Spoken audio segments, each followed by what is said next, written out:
Mahendra meyakini Presiden terpilih Prabowo Subianto akan mendapatkan tekanan dalam menentukan jumlah kursi menteri untuk setiap partai politik pendukungnya. Tekanan itu bisa berdampak kepada partai yang gagal lolos di parlemen seperti PBB. Sementara itu pengamat politik Ujang Komarudin menyatakan munculnya wacana jumlah kementerian kabinet Prabowo Gibran yang berpotensi melebihi 34 adalah upaya Prabowo untuk mengakomodir seluruh partai politik pendukungnya termasuk partai yang tak lolos di parlemen. Ketua Umum Partai Bulan Bintang Yusril Iza Mahendra menceritakan proses penyusunan kabinet Presiden terpilih Prabowo Subianto saat memberikan pidato politik dalam pembukaan Musyawarah Dewan Partai MDP PBB.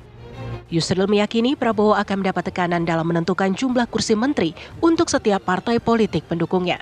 Tekanan itu bisa berdampak kepada partai yang gagal lolos di parlemen seperti PBB.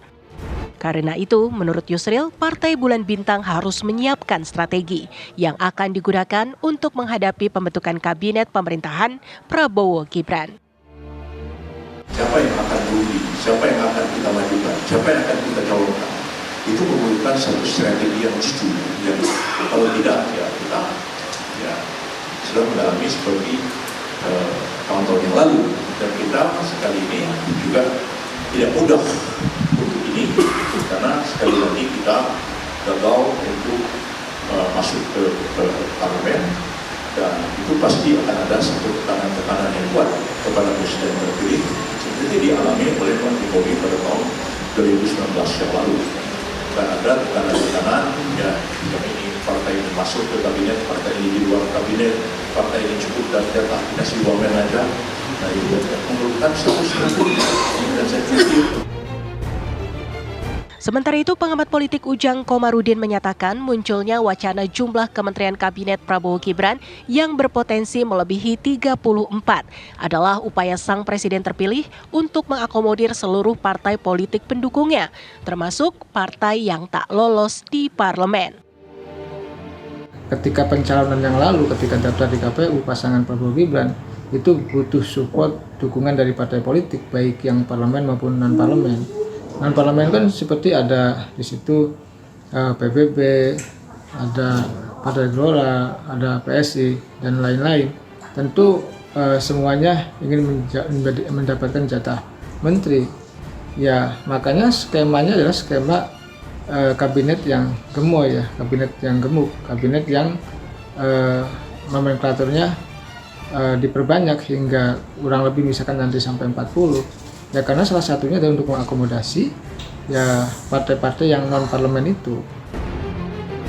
Ujang juga menuturkan di pemerintahannya, Presiden Joko Widodo tak memberi jatah menteri untuk partai yang tak lolos di parlemen. Partai non-parlemen mendapat jatah wakil menteri atau lainnya. Ujang menilai Prabowo memiliki kesepakatan tertentu dengan partai-partai politik non-parlemen yang mendukungnya. Ya tentu ini ada perbedaan di masa dengan Pak Jokowi dulu ya. Pak Jokowi 2 periode tidak pernah gitu ya partai non parlemen masuk menjadi menteri, kecuali ada di wakil menteri. Nah di masa Pak Prabowo ini, ketika Pak Prabowo butuh dukungan ketika pendaftaran dulu di KPU ya kepada partai-partai non parlemen, maka ya kelihatannya ada deal, ada kesepakatan untuk mendapatkan jatah kursi menteri bagi partai non-parlemen itu. Maka skemanya ya suka tidak suka, senang tidak senang menambah porsi atau nomenklatur kementerian yang ada saat ini dari 34 misalkan menjadi 40 atau 41. Bahkan revisi undang-undang Kementerian Negaranya tidak membatasi presiden terpilih untuk merubah hingga angka berapa. Di era pemerintahan Joko Widodo Ma'ruf Amin, partai-partai yang tidak lolos parliamentary threshold tidak mendapat jatah menteri. Namun mereka mendapat jatah wakil menteri. Wakil Ketua Umum Partai Perindo, Angela Tanu Sudibyo, menjabat sebagai Wakil Menteri Pariwisata dan Ekonomi Kreatif.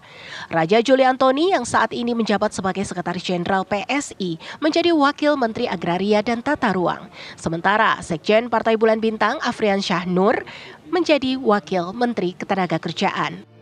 Akhir-akhir ini sejumlah nama tenar memang mencuat ke publik dan digadang-gadang sebagai calon menteri di era pemerintahan Prabowo Gibran. Mereka diantaranya Erlangga Hartarto, Syafri Samsudin, Yusril Iza Mahendra, hingga Eko Patrio. Tim TV One mengabarkan.